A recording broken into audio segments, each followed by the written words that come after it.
Então tá. Então, como sempre, né, o grupo de simulação, modelagem mecânica dos fluidos, o objetivo é reunir pessoas interessadas nas áreas de simulação computacional e programas de caráter aberto, modelagem de sistemas, mecânica dos fluidos e afins, para compartilhamento de experiências técnicas e conhecimento. A organização aqui do grupo é baseada num encontro semanal, às vezes bissemanal, enfim, bissemanal no sentido de a cada 2 semanas, na verdade. Tem o drive com os materiais também, tudo tá na descrição lá do WhatsApp, e o grupo do WhatsApp para discutir, para falar qualquer coisa, enfim. Os organizadores aqui são eu, da UFMG, Pietro Tanuri, e o Pedro Morel, da Engenharia Mecânica e da FRJ. Hoje, essa semana, né, a gente vai falar sobre Introdução à Interação Fluido-Estrutura, parte 2, né? Teve a parte 1 na semana passada, vários conceitos foram apresentados e agora eu vou dar um pouco mais de continuidade e resolver um exemplo no final também, de uma forma um pouco mais concreta. Então, interação fluido-estrutura, né? Só uma revisãozinha aqui do que a gente falou, é um tema relevante porque está amplamente presente no nosso dia a dia, é uma caixa de som aí que é um problema de vibroacústica, por exemplo, a gente vai resolver um problema de vibroacústica no final. Tem um problema aí de aeroelasticidade também. Também tem a questão da aeroelasticidade, por exemplo, de um avião, e também tem problemas de biomecânica, né? O nosso corpo, ele, por serem, como é que eu posso dizer, tecidos moles, ele está sujeito às deformações impostas pelo fluido, e o tecido também em si impõe sobre o fluido uma alteração no escoamento. Então, você tem o fluido agindo sobre a estrutura e vice-versa. A estrutura, no caso, do coração, né? Qual que é a dificuldade aqui, né?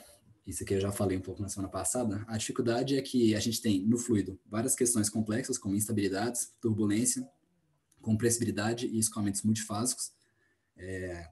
Turbulência já foi um pouco discutida aqui antes, né? A questão é um problema complexo, é um problema com muitas não linearidades, um problema que produz, que também tem causa envolvido. E na parte da estrutura, a gente tem materiais não lineares, que muitas vezes a gente não pode usar as leis simples que a gente usa para comportamento de materiais. A gente tem problemas com grandes deslocamentos ou grandes deformações também, que dificultam a análise estrutural linear que a gente costuma fazer, e os problemas são muito escala, né? Muitas vezes uma coisa pequena influencia uma coisa grande no problema, enfim. Então, a forma como a gente trabalha em problemas de interação fluido-estrutura é por meio de adimensionalização, de análise adimensional, né? Na parte do fluido, para conseguir isolar os termos que são de fato relevantes na equação, né? Baseado no Reynolds, a gente pode cortar um termo, baseado no Freud, a gente corta outro, no Stokes, a gente corta outro, enfim. E da parte da estrutura, a gente aplica principalmente linearização, costuma fazer uma suposição para um caso de pequenos deslocamentos ou algo do tipo, e a gente trabalha muito com análise modal, né? Então, a gente supõe comportamentos do tipo harmônico, né? Que se repetem, então a estrutura vai e volta e tem um certo período ali associado e um movimento associado a esse período, ela está sempre repetindo aquele movimento. A análise modal é esse tipo de problema. Então, uma revisão aqui, né? O que é? Ignora aquele título aí. O que é aqui a interação fluido-estrutura? A gente tem as nossas equações do fluido, que são as equações de Navier-Stokes, vocês podem ver o mouse, né? A equação do sólido, que é uma equação de vibração, em que a gente tem uma massa modal, que é o termo que está junto de uma derivada segunda no tempo, uma rigidez modal, que é associado ao deslocamento, né? Então, por exemplo, uma mola, ela é uma rigidez de um sistema. E os próprios materiais, né, também, né, costumam entrar aqui na rigidez modal. E a gente tem uma força modal que ela não depende, no caso do W. O W é a própria deformada do sistema, ou seja, a força modal é uma variável que depende só do tempo e da posição no espaço ali. Ela não vai depender do deslocamento da estrutura, né? Diferente da rigidez modal, por exemplo, que é uma mola, você desloca a mola, ela vai reagir com uma força equivalente ao deslocamento. Então, depende do W. O W aqui sendo a variável de deslocamento da estrutura. E como é que a gente liga essas duas, né? Como é que a gente liga esse problema de fluido e sólido? Por meio da condição cinemática, que é uma imposição que a gente faz da velocidade na interface, ou seja, se o fluido e o sólido estão em contato, é lógico que e de fato acontece, né, por uma questão de aderência do fluido, que o fluido vai estar na mesma velocidade do sólido naquela superfície ali. Então, essa aqui é uma condição cinemática, é uma condição de contorno, é uma condição que se aplica só aqui nessa borda, E isso diz que a velocidade devido ao deslocamento do sólido, que é esse termo aqui, isso aqui é um epsilon maiúsculo, epsilon de deformação, de deslocamento, desculpa. O deslocamento aqui na estrutura vai ser pelo tempo, né? Ou seja, a velocidade associada à superfície da estrutura vai ser a mesma velocidade que o fluido vai ter nessa superfície aqui, pela aderência do fluido na superfície. E uma outra que é uma condição dinâmica, né? Que é uma condição de lei de Newton, né? Ação e reação. A força do sólido sobre o fluido é a mesma do fluido sobre o sólido. Então você tem uma igualdade das duas, tanto da velocidade quanto da força.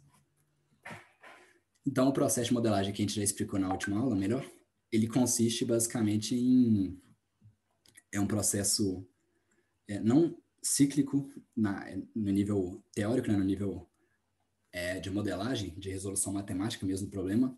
A gente não resolve ele. Isso aqui não é uma coisa que a gente está sempre repetindo, a gente faz uma vez só, mas esse aqui é a ordem do processo. A gente tem a dinâmica do sólido, ou seja, a gente vai ter a equação que rege o nosso sólido. Se for uma viga, por exemplo, a viga tem uma equação da viga, a equação de Euler, por exemplo, ou então uma equação de Timoshenko, se for uma viga grossa, enfim.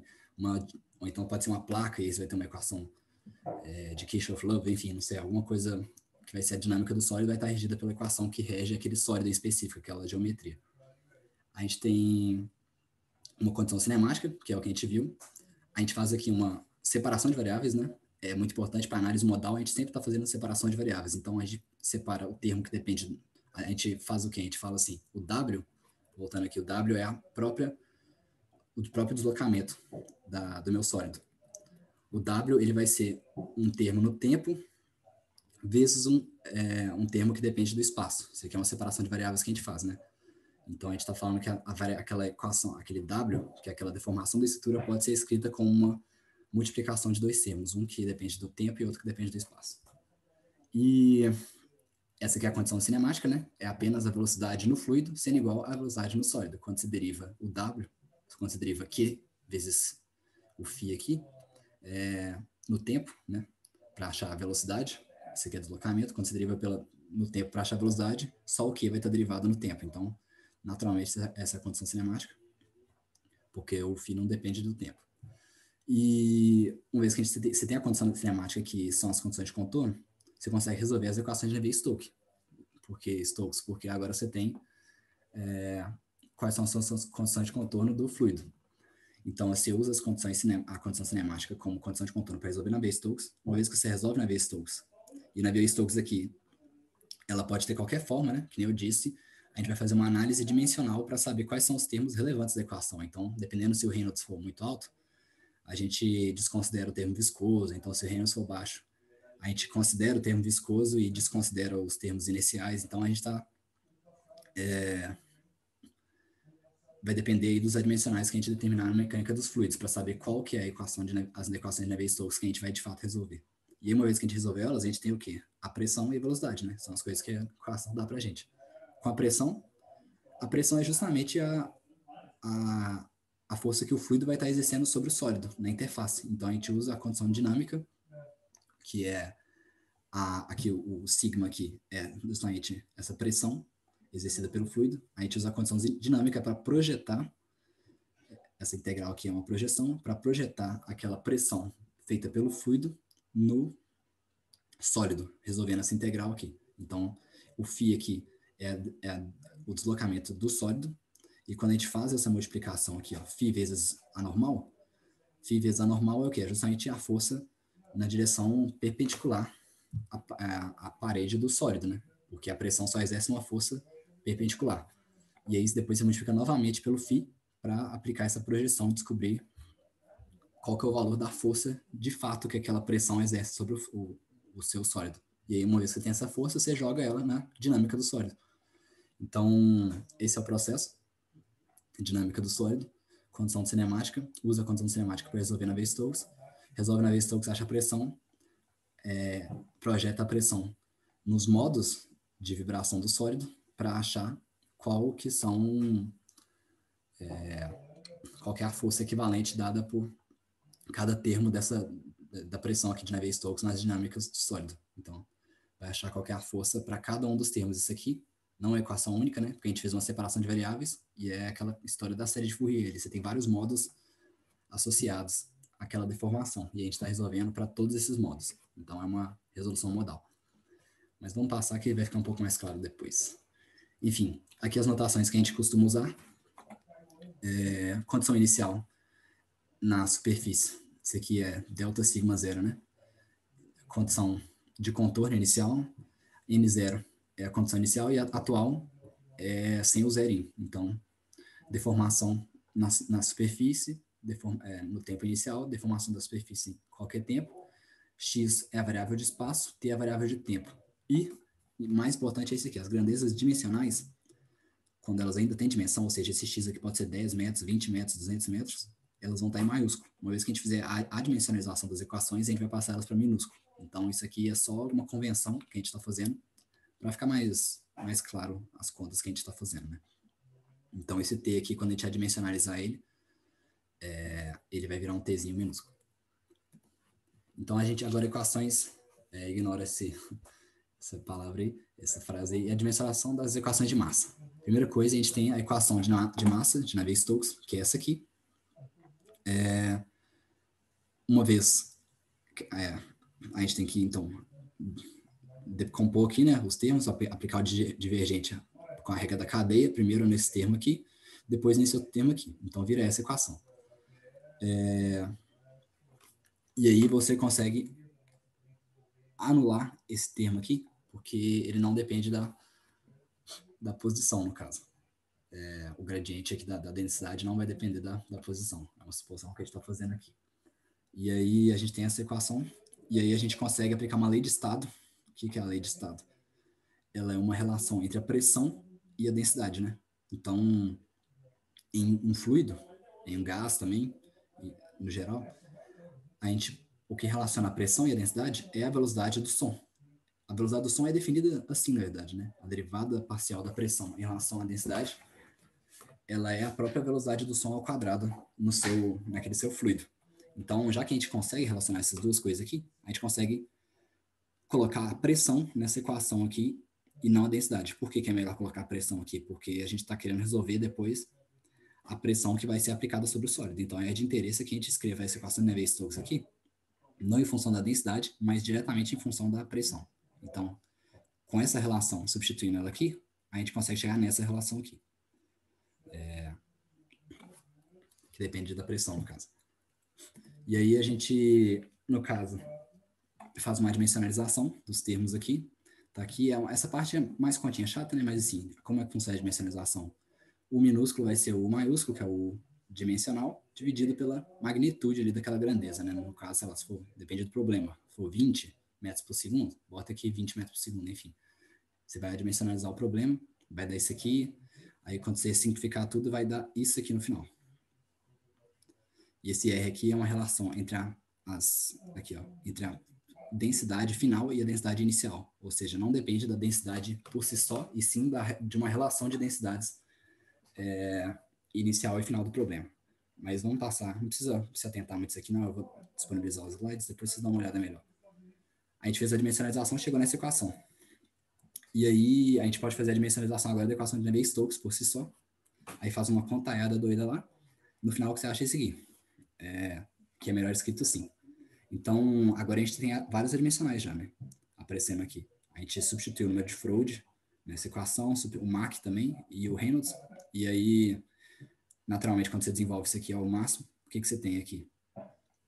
1 sobre Reynolds, multiplicando os termos viscosos, aqui, esse aqui é o termo viscoso, e isso aqui é um termo associado à compressibilidade do fluido também. Então, é um termo que só aparece, essa aqui é uma equação de Navier-Stokes assim, completa, né? Tá, você vê aqui em cima, tem grade divergente de U. Quando o seu fluido é compressível, esse divergente de U aqui é zero, então você some com ele. E aí chega na equação que a gente costuma ver, naturalmente, que é o quê? Derivada no tempo, termo inicial, termo de gravidade, termo de pressão e termo viscoso. A gente não costuma ver esse termo aqui porque a gente está sempre, muitas vezes, costuma tratar de fluidos incompressíveis. Mas a equação completa mesmo seria essa aqui. Então aparece esse termo aqui também, que você vê que ele está dependendo do Reynolds. Tem o Freud aqui, que determina a magnitude do seu efeito de gravidade, né? Então, em alguns casos ele vai ser relevante, em outros casos não vai ser relevante, né? Por exemplo, um avião que está no ar, a diferença de pressão, por exemplo, do ar na parte de cima do avião e na parte de baixo do avião, por causa da gravidade, né? Ela é o quê? É só aquela coluna de ar ali. É só a pressão hidrostática. Então, isso aqui é um termo de pressão hidrostática, por causa da gravidade. E, obviamente, não vai ser relevante no caso do avião, porque a parte de cima do avião, enfim, tá, tipo, sei lá, 10 metros mais baixo que a parte de baixo do avião, e é só ar, então aquilo ali não faz diferença. Mas, por exemplo, no caso de uma barragem de água, você tem uma coluna d'água muito grande, e isso vai ser relevante para a sua equação de Navier-Stokes. Então, esse aqui é um termo relativo ao efeito hidrostático da água. Esse aqui é um termo relativo aos efeitos viscosos, dinâmicos, enfim, né? Se o Reynolds, todo mundo conhece o Reynolds já. E o número de Mach, naturalmente, que aparece na equação de conservação da massa. Então, essas aqui são as duas equações adimensionalizadas, Mach e conservação da massa e conservação da quantidade de movimento, com os seus respectivos adimensionais. Por exemplo, se o Mach for pequeno, o que a gente pode fazer? A gente pode supor que a pressão, no caso, vai se conservar ao longo de uma linha de corrente. Então, é um escoamento incompressível. Aí a gente chega ao quê? Divergente de U igual a zero. Um Mach pequeno é o quê? Um escoamento que a gente vê na maioria dos casos, que é um escoamento que não é hipersônico, né? Um escoamento clássico, assim, do dia a dia, não interessa ali, ele é incompressível mesmo, não tem uma variação de pressão muito grande por causa das velocidades, causado pelo Mach, por exemplo.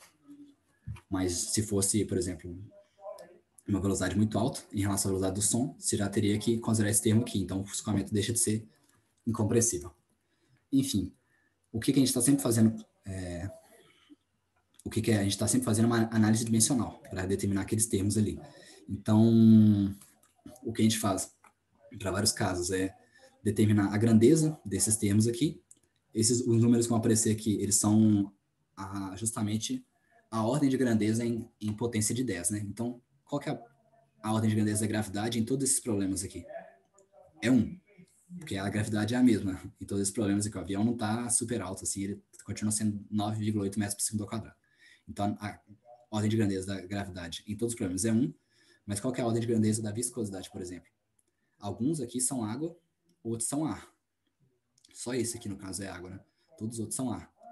Isso aqui é um medidor de vento, tipo um medidorzinho assim. Então, o ar passa aqui. Mas aí, a viscosidade da água, ela é menor que a do ar, no caso. Então, falei errado. Ela é maior do que a do ar. Então, no caso, vai ser da água, por exemplo. Ela é menos 3, uma potência de menos 3, e a do ar é menos 5. O C aqui é a velocidade, por exemplo, o nosso avião aqui, ele está numa velocidade assim, de 300 metros por segundo, então 500, 600, não, muito mais, né? Um jato desse aqui deve estar, sei lá, 900 metros por segundo. Então, é uma potência de 10 elevado à segunda potência, a magnitude da velocidade, né, do seu escoamento aqui. Então, você coloca um 2 aqui, porque é 10 elevado à segunda potência, porque está na casa de 100, de centenas ali de metros por segundo. O tamanho dele é a primeira potência mesmo, é 10 elevado a zero, porque ele tem, tipo, sei lá, uns 8 metros, 5 metros, dependendo. Não é tão grande assim, esse aqui é um jato pequeno, sei lá, uns 9 metros, enfim. E a ideia é você estar sempre determinando a grandeza de cada um desses termos para conseguir calcular os adimensionais e efetivamente fazer a sua análise dimensional do que é relevante naquele problema, né? O E aqui é o modo de elasticidade, aí você pega o modo de elasticidade do aço aqui, que dá 200 gigapascal, e aí um 10 elevado a 11 pascal, né? Enfim. O ρS aqui é a densidade do sólido, também pega aí a do aço, né? Que está na casa dos milhares ali, então 10 elevado a, enfim, milhares, por aí. Mas, então, a ideia é você determinar todos esses termos para cada um pro seu problema, né? E conseguir calcular os adimensionais. Então, aqui a gente chega na conclusão, né? Com esses termos que a gente calculou aqui. Por exemplo, a barragem. Ela é a única que tem água, a viscosidade é menos 3.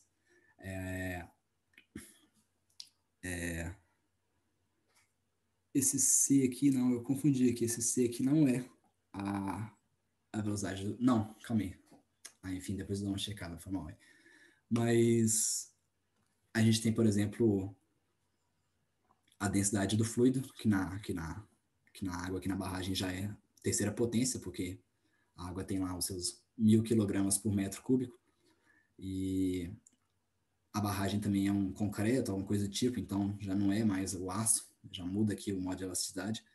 A ideia é você calcular para tudo e perceber quais são os termos relevantes, né? Então, por exemplo, no primeiro caso, o Reynolds é muito alto, naturalmente, a barragem também tem um alto Reynolds. O leitor de vento não tem um alto Reynolds, porque ele é um leitor pequenininho, né? Olha o L aqui dele, um negócio minúsculo. Então, o Reynolds não é relevante. Por outro lado, o Mach aqui já é relevante, é da ordem da unidade. Então, isso aqui é a potência de 10 novamente, né? Da ordem da unidade, o Mach aqui no jato. Então, é relevante o efeito de compressibilidade, nos outros problemas não é. Você tem o Freud aqui também, que são os efeitos de gravidade, né? De pressão hidrostática. Você vê que é irrelevante em todos, menos na barragem. Na barragem deu uma ordem de grandeza de 3. Então, para a barragem é relevante você considerar os efeitos de pressão hidrostática. E o Mach não, desculpa. Esse aqui eu me confundi aqui, não sei. Depois eu dou uma checada também. Mas enfim, a ideia é essa. E agora a gente vai tratar por causa do fluido em repouso. Ignora aqui esses traços aí, que deu um erro aí na hora de fazer o slide. Mas é o de sempre, né? É o que eu tinha abordado na última aula também. A gente pode fazer uma adimensionalização do termo de condição cinemática. O termo, voltando, lembra lá atrás? A condição cinemática, ela falava o quê? Velocidade do fluido na interface é igual à velocidade do sólido na interface. A gente pode adimensionalizar esse termo também, e o que a gente acha é um termo que é da ordem de D por UR, em que UR é um adimensional característico da velocidade do fluido e D um adimensional característico do deslocamento da sua estrutura. Então, se o R for muito menor que D, quer dizer que a estrutura está deslocando muito mais do que a velocidade que o fluido escoa mesmo. Então, o fluido pode estar considerado em repouso em relação à estrutura, e se for o contrário, né, se o R for maior ou igual a D, o que você considera é que o fluido que está dominando o escoamento. Então, isso aqui é relevante porque a análise que a gente faz muda, né? Se o fluido estiver em repouso, o que você vai ter? Você vai ter que a energia vai estar sendo transferida do sólido para o fluido. Vai estar o sólido mexendo e o movimento do sólido que acarreta no movimento do fluido. Já se for o fluido dominando o escoamento, o que você vai ter é que o fluido afeta o sólido e o sólido não afeta o fluido, entendeu? Então, isso no caso do R muito maior que D. Então, isso aqui quer dizer quem está movendo o seu sistema, né? Quem que é o agente ali de fato. E, 10 minutos para acabar a reunião, vai ter que... Eu vou mandar o link, porque não vai dar para acabar em 10 minutos. Mas não vai demorar muito não, mas só não vai dar para acabar em 10 minutos. Aí vocês entram nele e a gente continua depois. Mas não, continuar agora. E o fluido domina o escoamento se o R for muito maior que D. E também tem o caso de acoplamento forte, que esse aqui eu citei é o acoplamento fraco, ou seja, o sólido influencia no fluido, sem o fluido influenciar no sólido, ou vice-versa, quando só um influencia o outro, o que a gente chama de acoplamento fraco, é um acoplamento de uma via só, vai ser o fluido fazer, por exemplo, a elasticidade, o avião está passando no ar ali, e o ar passa pelo avião e tem um arrasto gerado, tem um efeito ali gerado, só que o efeito do avião no escoamento do ar, ele não é exatamente relevante para o sistema aqui, por exemplo. Pode não ser relevante para o sistema, então vai ser só o fluido passando pelo avião, o fluido vai sim mexer um pouco, porque ele está passando pelo avião, só que o fato dele estar mexendo não muda a natureza do que a gente está querendo estudar, que é a interação entre o fluido e a estrutura. No final das contas, vai ser só uma questão do fluido agindo sobre o sólido e o sólido não age sobre o fluido. Mas existe o acoplamento forte, que é um caso mais complexo, em que um age sobre o outro e vice-versa. Então, o fluido vai estar influenciando o sólido, ao mesmo tempo que o sólido também influencia o fluido, né? Você vai ter um influenciando o outro ao mesmo tempo ali. Você não vai conseguir falar que é uma coisa de uma via só, vai ser duas vias. Vai estar Enfim, acho que deu para entender. E quando você tem com fluido de repouso, que é o caso que a velocidade essa velocidade aqui, né? A dimensional, ela é muito menor que o D. O que isso quer dizer? O fluido está em repouso. Quer dizer que o que eu posso fazer é que eu tenho que desconsiderar o Mach aqui. Não estou falando que o Mach é zero. O que eu estou falando é trocando a dimensional. Porque o Mach, ele era o quê? Ele era a velocidade do fluido por velocidade do som. Só que a gente acabou de perceber que o fluido, ele não... Ele está muito menor, ele está muito mais devagar que o sólido. A velocidade do fluido não importa para esse escoamento aqui. Esse que tem o R menor que D. Então, a gente não pode fazer essa conta considerando a velocidade do fluido. A gente não pode usar o Mach. A gente usa, então, no caso, esse outro dimensional aqui. E esse dimensional, ele é... Tá explicado aqui embaixo. Ele é o quê? Ao invés de você usar o Mach, que é a velocidade do fluido pela velocidade do som, você usa esse ômega 0L, que é a velocidade do fluido por causa da vibração do sólido. Então, a velocidade do fluido é dada pela velocidade de vibração do sólido. Quando você pega o tamanho do sólido L, que é o tamanho característico do sólido, e pega o período característico aqui, né, a velocidade de vibração característica, o ômega 0 aqui, o que você tem é uma unidade de velocidade. E a velocidade é justamente que é dada pelo sólido para o fluido. Então, mudou, né? Não é o fluido que interfere mais, não é a velocidade do fluido, é a própria velocidade do sólido sobre o fluido, a vibração do sólido que está influenciando aqui. Deixa eu... Calma aí. Só para garantir, eu vou mandar o link no grupo, e aí vocês, se parar a reunião do nada, vocês entram. Calma.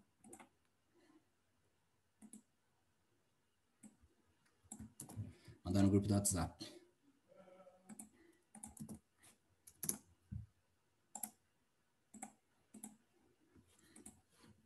Enfim, voltando aqui.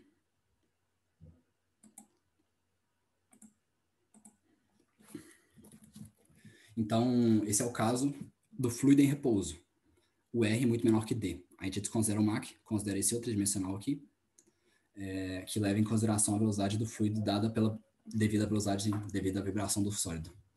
E a gente também muda o Reynolds, porque o Reynolds é a mesma coisa. O Reynolds é ρUL, é a velocidade do fluido aqui. A gente vai trocar a velocidade do fluido novamente por ômega 0L, e esse aqui vira o Stokes. O Stokes é o Reynolds, só que quando você substitui a velocidade do fluido por uma velocidade do fluido ocasionada pela vibração do sólido, que é o que é esse ômega 0L aqui. Então, agora a gente tem vários casos que a gente vai, que podem ser analisados aqui. A gente tem, para esse caso de pequenos movimentos do sólido no fluido em repouso, ou seja, um caso de pequenos deslocamentos, né? Mas com fluido em repouso, ou seja, o R é ainda menor do que o D. Apesar do D ser pequeno, ou seja, pequenos deslocamentos, a gente pode usar a linearização das equações, só que o fluido ainda está em repouso em relação ao sólido mesmo assim. A gente tem vários casos aqui. A gente tem efeitos hidrostáticos. Para o caso do Stokes, muito maior que 1, e do K, muito menor que 0, vai ter dois efeitos a serem considerados. Com o Stokes é muito maior que 1, o que isso está te falando?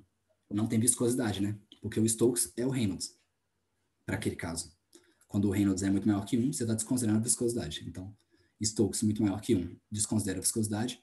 K muito menor que 1, desconsidera a compressibilidade, porque o K é o equivalente da compressibilidade do fluido. Quando você não pode falar que o Stokes é muito maior que 1, mas o K continua sendo muito menor que 1, você tem efeitos viscosos relevantes no seu escoamento. Então, aqui você tinha efeitos inerciais, ou seja, o que era relevante é a própria inércia do fluido. O fluido vai ter que ser movimentado com o movimento do sólido. E isso vai adicionar É como se o sólido tivesse que fazer mais esforço, concorda? Se o sólido tem que, para mexer, para vibrar, ele tem que vibrar junto ao fluido, o que isso adiciona? Isso adiciona uma espécie de massa no sistema. E vai, de fato, adicionar uma massa no sistema. O seu sólido vai ter que fazer mais força, vai ser como a equação do sólido vai mudar quando a gente faz aquela projeção da pressão sobre o sólido, a equação vai mudar, porque vai ter uma massa adicionada à sua vibração do sólido causada pelo fluido, o fluido que está em volta do sólido. O sólido está tendo que fazer força para mexer o fluido junto, e aquela massa ali do sólido do fluido que está sendo movimentada, ela adiciona uma massa extra no movimento do sólido. Então, e efeito de superfície, né?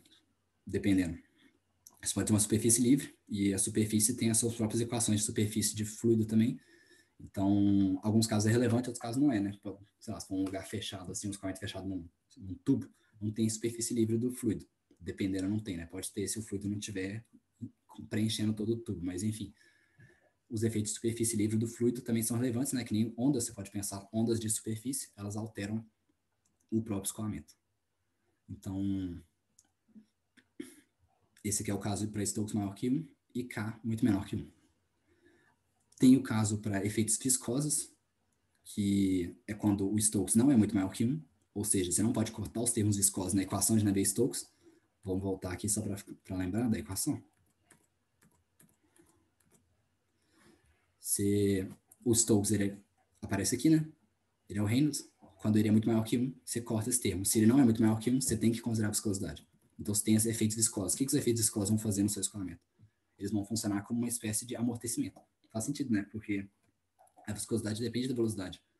E o amortecimento é justamente isso. É uma força que depende da velocidade do movimento ali do seu sólido, do seu fluido, enfim. Então, a viscosidade, ele acrescenta, é uma dissipação de energia que está ocorrendo no seu sistema. Ele funciona exatamente como um amortecimento adicionado ao seu sistema. A viscosidade acontece isso. E se tem o caso em que o K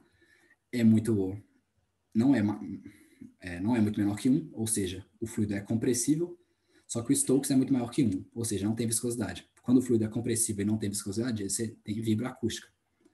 Então, é o que a gente vai resolver aqui. Um exemplo é esse aqui de vibroacústica. No caso do Stokes, muito maior que 1. Ou seja, não tem viscosidade, mas tem efeito compressivo, porque o K não é pequeno. Então, qual que é o problema de vibroacústica? Eu vou sair aqui e a gente entra no do WhatsApp lá que a sessão já está acabando. Vamos lá. Falou. Beleza. Valeu.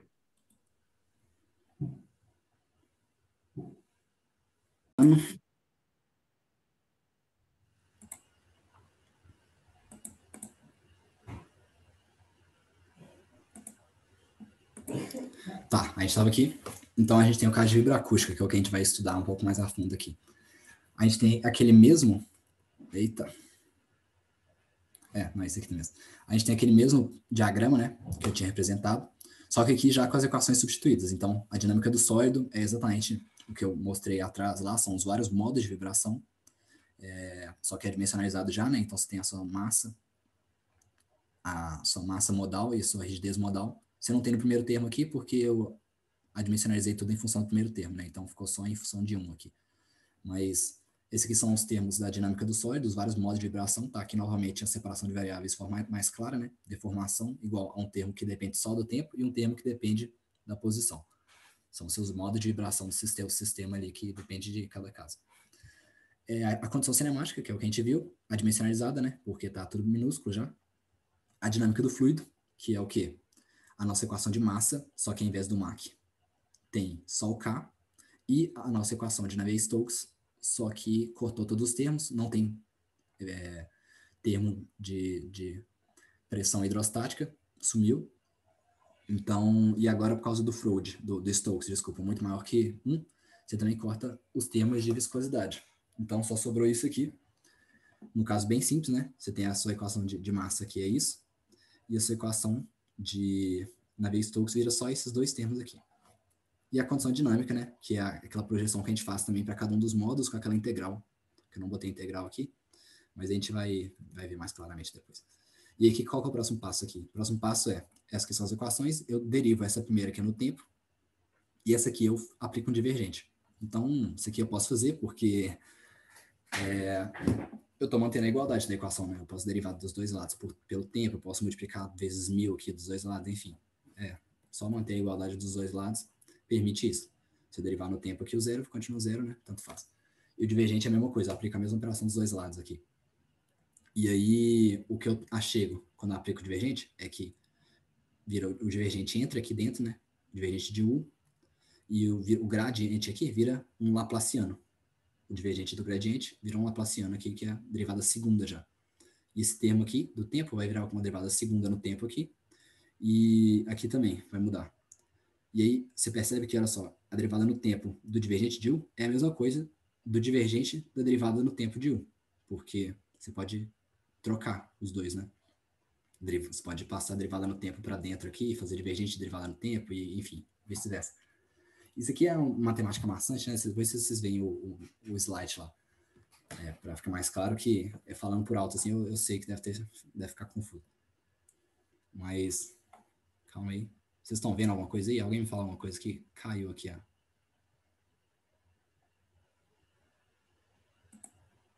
Alô, vocês estão aí? Oi, tá dando pra te ouvir? E tá vendo? Tá vendo ainda a tela ou não? Tá, Sim, estamos sim. vendo as equações. Boa, obrigado. É que por algum motivo eu tinha sumido assim a tela, sabe? Eu fiquei achando. Enfim, tá bom? Então, quando você aplica esses operadores aqui na equação, o que você chega é que esse termo é igual a esse, então você só substitui aqui. E agora você, olha que beleza, tem uma equação que depende só da pressão, porque essa equação aqui vai virar o quê? Derivada segunda no tempo da pressão é igual menos o laplaciano da pressão. Então, se você tirar a velocidade da jogada. E, voltando nessa equação aqui, ó, nessa equação aqui mesmo, o que você pode fazer é derivar essa equação aqui no tempo, e aí você percebe que se eu derivar essa equação aqui de cima no tempo, o que, que eu tenho? Derivada de U no tempo aqui, é esse termo, ou seja, eu posso botar a pressão lá, e esse outro termo aqui vira a derivada segunda do deslocamento do sólido no tempo. E é isso que vai acontecer. Derivada segunda do deslocamento do sólido no tempo, aquele termo ali, que era derivada da velocidade, eu substituí pelo gradiente de pressão. Então, eu tirei totalmente aqui a velocidade da jogada, entendeu? Essa aqui é o macete grande aqui. Agora eu tenho uma equação do fluido que depende só da pressão, uma equação cinemática que depende da pressão e dos modos de vibração, e é isso, eu consigo resolver. Então, vejamos. Beleza. Então, um exemplo muito simples aqui. Eu acho que é o exemplo mais simples que é possível ser feito, praticamente. Para você ver como que é complexo o negócio, porque um exemplo bobo desse, mas enfim. É mais para mostrar qual que é o demarche aqui, né? Qual que é o tipo de problema que está sendo resolvido. Essas equações aqui, elas se mantêm, mesmo se fosse um problema simples ou não. Porque aqui a única consideração que eu fiz foi aquela análise dimensional. Eu vi que o Stokes era muito maior que 1, ou seja, desconsiderei os termos viscosos. Eu vi que o K era da ordem de 1, ou seja, o escoamento é compressível. E antes disso, eu ainda tinha feito aquela análise da condição cinemática, para saber qual que era a ordem, qual que era a natureza do problema, né? Quem que estava influenciando quem? Era o sólido sobre o fluido ou era o fluido sobre o sólido? Nesse caso aqui, é o sólido sobre o fluido. É um caso em que o fluido está em repouso comparativamente ao sólido. E aí eu posso fazer essas coisas todas que eu fiz. Enfim. Então, como é que a gente resolve a esfera vibrante? A esfera vibrante, ela literalmente só vibra no sentido radial. Só isso. É uma deformação no sentido radial, não tem angular aqui, ela não está, um lado não está apertando enquanto o outro está expandindo, ela está indo igualmente, simetricamente, em todos os sentidos igual aqui. E a gente está querendo buscar uma solução harmônica para o deslocamento e para a pressão. Então, essa aqui é a consideração de análise modal que a gente faz, né? Uma solução harmônica.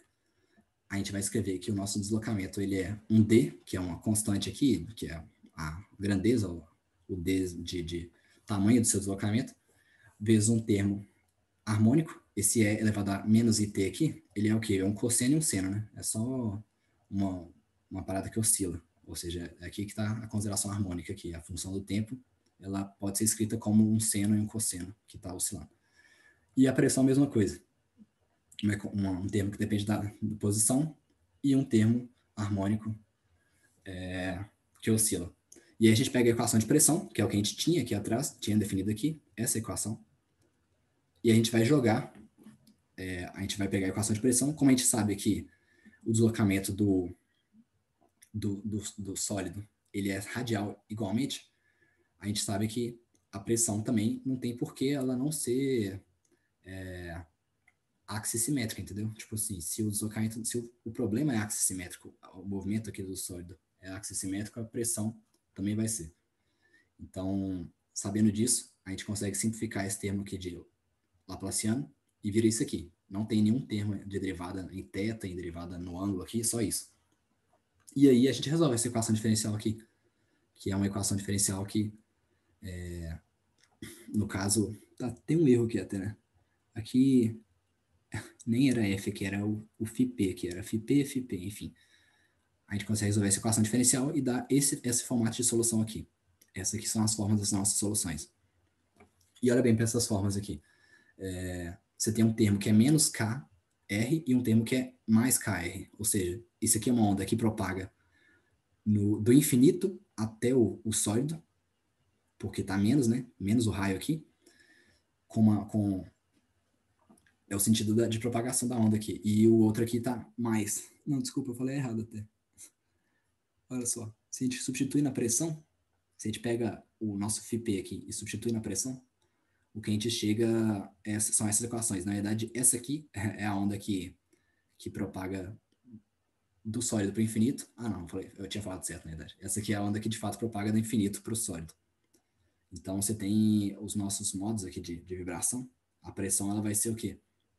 Dada por um termo de propagação da pressão do infinito, que sai da superfície e vai para o infinito, mas você também pode ter uma propagação de onda que vem do infinito e chega até o seu sólido. Não é o caso aqui, porque é a esfera que vibra, né? Mas, enfim, você poderia ter uma onda que vem do infinito e essa onda do infinito que vai fazer o sólido, que vai... Enfim, é só uma solução matemática mesmo, não é o caso aqui para o problema. E aí a gente pega só a solução que é do sólido para o infinito, né? Que é só esse termo aqui, R menos T, e a gente aplica a nossa condição cinemática como condição de contorno. Então a gente pega a condição cinemática que era isso aqui, a condição cinemática, na verdade, ela é o quê? Ela é isso aqui, gradiente de P, essa parada aqui. E aí quando a gente aplica aquilo sabendo que o meu epsilon aqui, ele é só em R, e aí fazendo vezes a normal em R também, e pegando o gradiente de P, que é só em R também, e fazendo a normal, enfim, o que você chega é essa equaçãozinha aqui. Essa aqui é a condição cinemática, que é a condição de contorno em R igual a 1, ou seja, na superfície aqui do sólido. E aí o que você acha com essa condição de contorno é essa equação, que é a pressão, só que com o valor da constante B aqui determinado, né? Porque esse B aqui era uma constante que você queria determinar na pressão. E aí, uma vez que você tem a pressão, você faz o último passo, que é a projeção, que é usar a condição dinâmica e projetar a força. Então, você pega esse P aqui, joga na integral, resolve a integral e acha isso aqui. E vamos olhar bem aqui, a análise aqui é a mais importante, os cálculos, enfim. O que você tem aqui é um termo que, quando você multiplica aqui, né, faz aqui a distribuição, você tem um termo que depende, que ele está em fase com o seu deslocamento.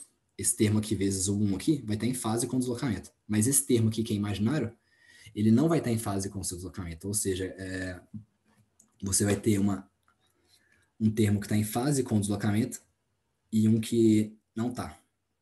E esse termo que vai estar em fase com o deslocamento aqui, ele vai ser um termo de massa adicionada. Ele vai virar quando você pega o F aqui e, novamente, né, você tem o F adimensionalizado, agora você quer achar o valor real de força, né? Você tem que multiplicar o F adimensionalizado que você achou por todas as constantes que você tinha dimensionalizado ele. Então, ρ, F0, L, multiplica tudo, acha o valor real da força para aquele problema lá. Pega o L aqui, o tamanho da bola, pega aqui o ômega, o período de oscilação, enfim.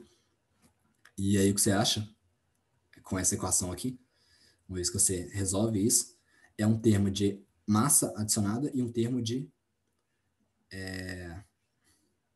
amortecimento adicionado. Porque esse termo aqui, ó, imaginário, ele funciona, ele está em fase, tá aqui o izinho, ele está em fase com a velocidade. Então, se ele é um termo em fase com a velocidade, você tem uma força, está escrito, força que depende da velocidade.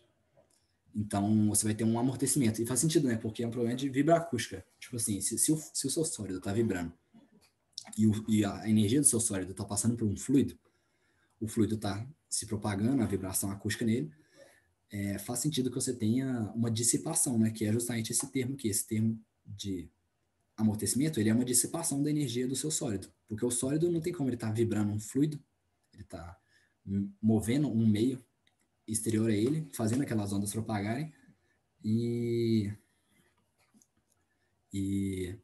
não... E aquela energia não se perder, entendeu? Então, é isso que a gente observa quando a gente resolve o problema, efetivamente, é que você tem um termo de amortecimento e um termo de massa.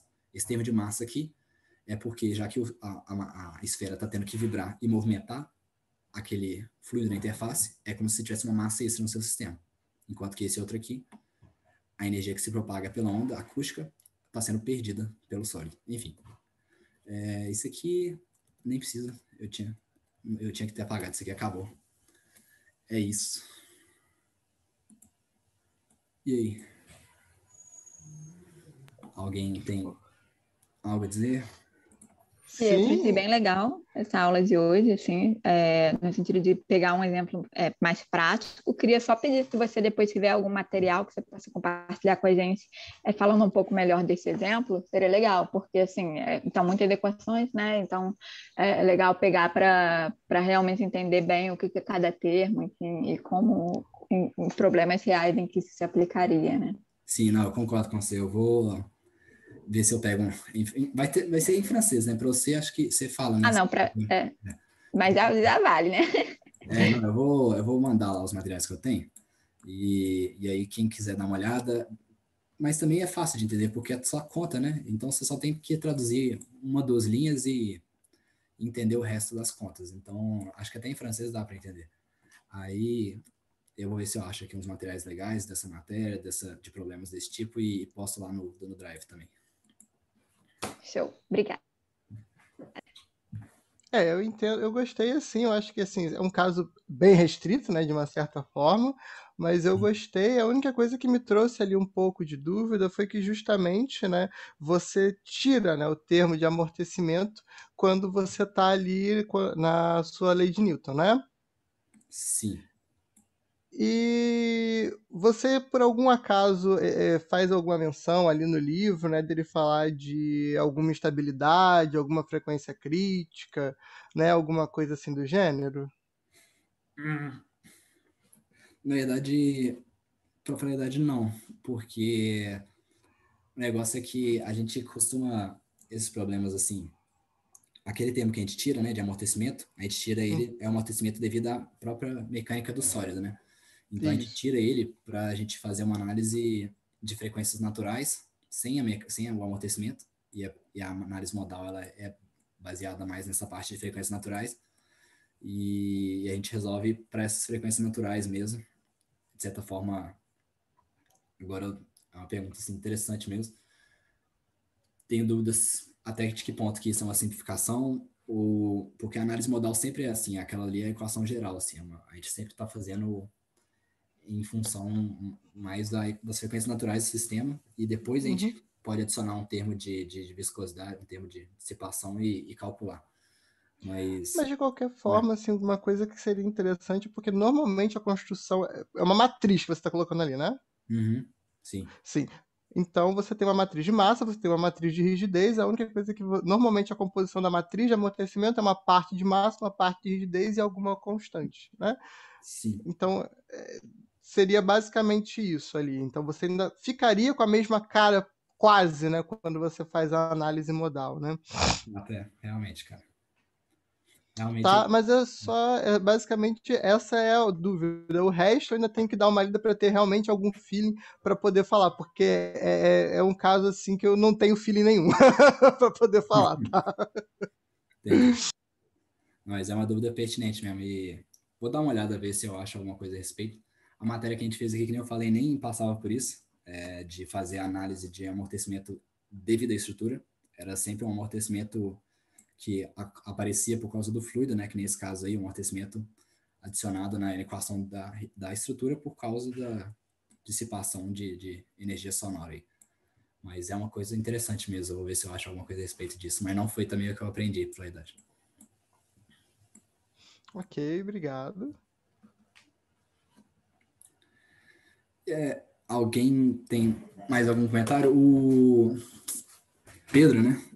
Tava pensando aí também, tinha comentado de fazer organizar, e assim, isso aí pode fazer para o futuro. Eu também gostaria de saber se você, Vitor, você tinha me falado que estava com interesse de apresentar alguma coisa, você acha que rola? Porque Sim, rola para semana que vem, sem problema algum. Eu posso apresentar principalmente a parte de separação de escoamento. top, cara. Massa. Super, sério, bom demais, porque às vezes dá uma cansada também a gente fazendo aqui, e vai ser ótimo de saber coisa. Eu também não sei nada de separação de descolamento, então, poxa, massa demais. E para engajar a galera aí, então, prepara aí o que você quiser preparar de material e a gente semana que vem apresenta. E uma outra coisa, eu acho que a gente poderia fazer no Google Meet na semana que vem? Eu não acho que o Google Meet não dá para gravar nele de graça. Tipo assim, você tem que ter meio que uma conta, se eu não me engano, uma conta acadêmica associada ao Google Meet, tipo, como se a UFRJ pagasse o Google. A UFRJ usa o É, Google Meet? uso. Eu não sei se o Vitor é da UFRJ, não sei. Sou, É, sou não te justamente. conheço, cara, mas legal. Você é da mecânica? Não, eu já me formei no caso, mas sim, eu era da mecânica, eu era o monitor. Não sei se você vai me lembrar de mim, Deus do céu, eu era o monitor da Juliana. É Ah, do legal, Lab, cara. gente, não reconhece? Gente, a Clara se lembra de mim, que vergonha. Pô, legal, cara. Não conheço, mas, pô, maneiro, bom saber. Ia falar isso. O e-mail da Poli tem todas as permissões aí pra gravar.